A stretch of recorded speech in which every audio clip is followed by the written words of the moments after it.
Hey guys, Panos here.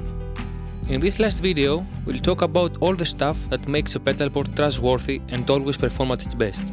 In the first two parts of this series, I explained how I have chosen and set up my pedalboard, guitar and amp in order to achieve the best results tone-wise and in the most convenient way. I suggest you watch them first if you haven't already. To begin with, let me explain why I chose most of my pedals to have true bypass switching. As you may have noticed, if you use a really long cable to plug your guitar into an amp, it will sound muffled and undefined. That's happening because of the treble loss caused by the capacitance of the cable, which depends on its design and specifications, and of course its length. The cable basically acts like a tone knob. The pickup's output impedance plays also a role in this. Higher output pickups are a little more susceptible to the capacitance effect. As a matter of fact, the whole network of pickup cable lamp is an RLC circuit that acts as a resonant low-pass filter. The frequency of the resonant peak depends on the cable's capacitance and it's centered from 2 to 5 kHz for most modern cables.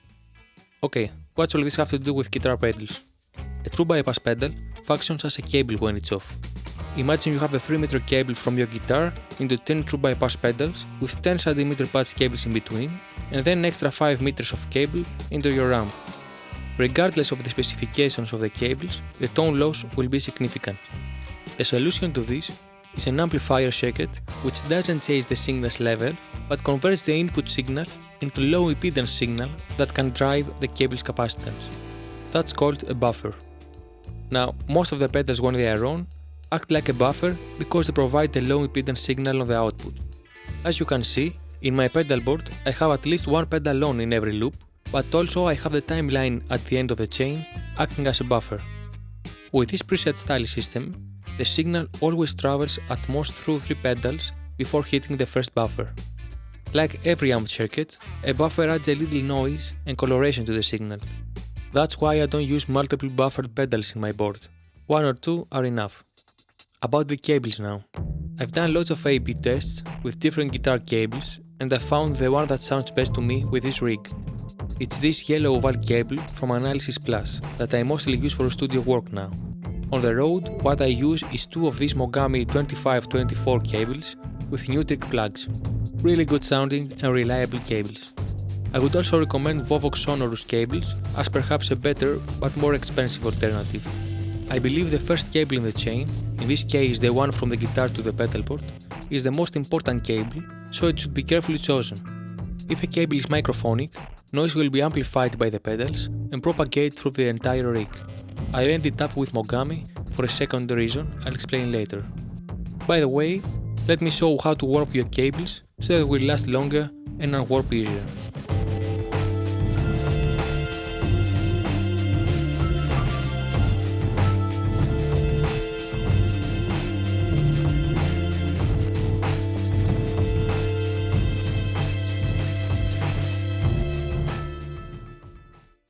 Now, I'd like to talk about the patch cables I use for my pedalboard.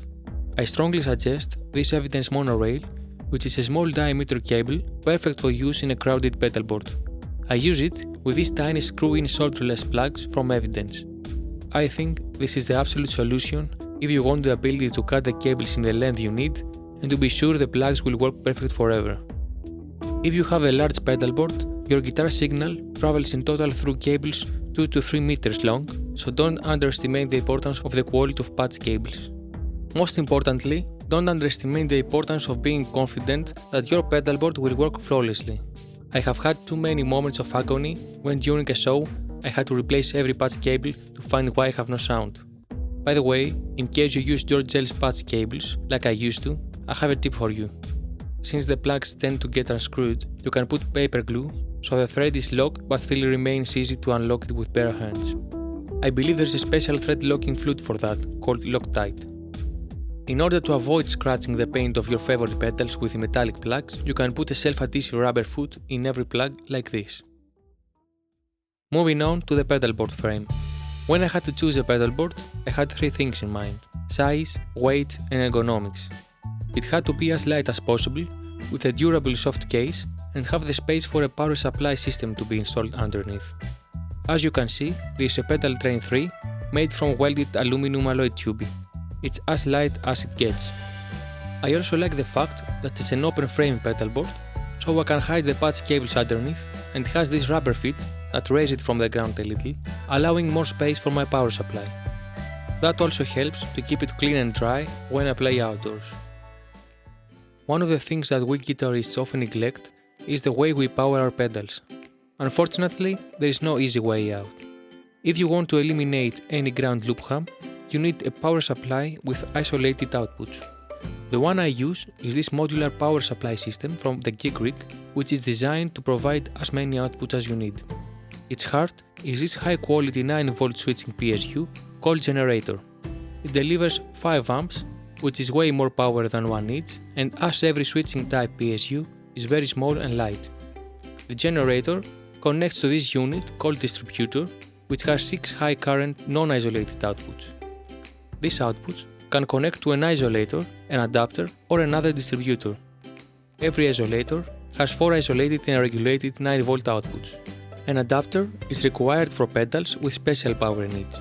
This Supernova adapter, for instance, converts 9V to 12V, and this Time Lord provides 9V to pedals with high current draw.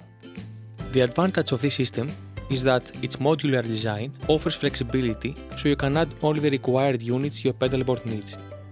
Another advantage is that you can cut the DC leads to the length you desire, something I haven't done. Fuck the police coming straight from the underground. A young nigga got it bad 'cause I'm brown.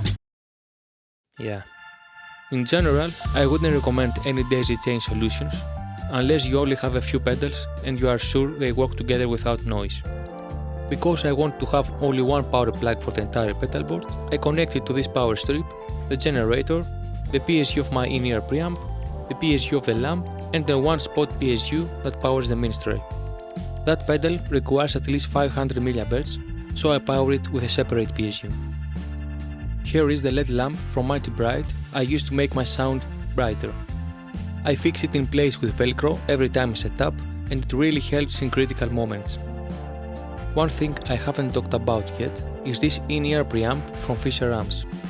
If you don't need or don't want to invest in a wireless in-ear system, I suggest you try this preamp.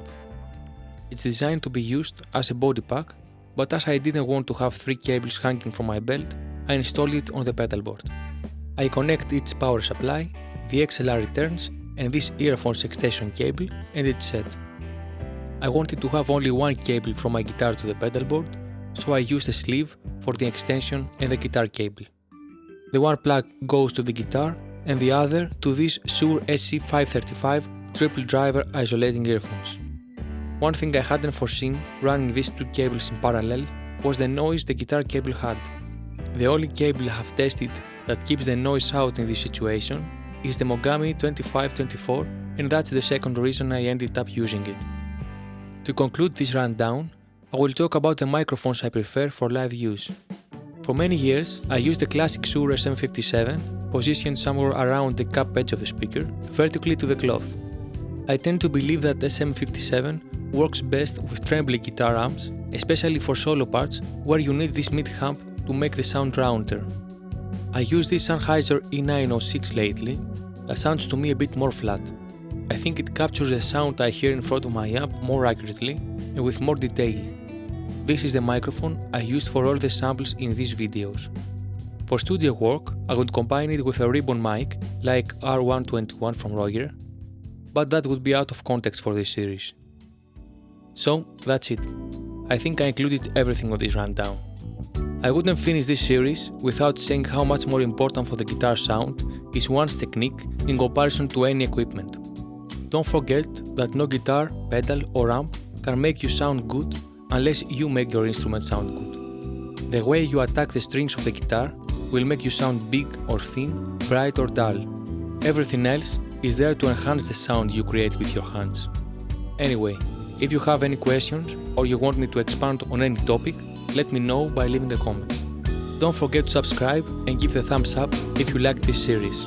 Thanks for watching.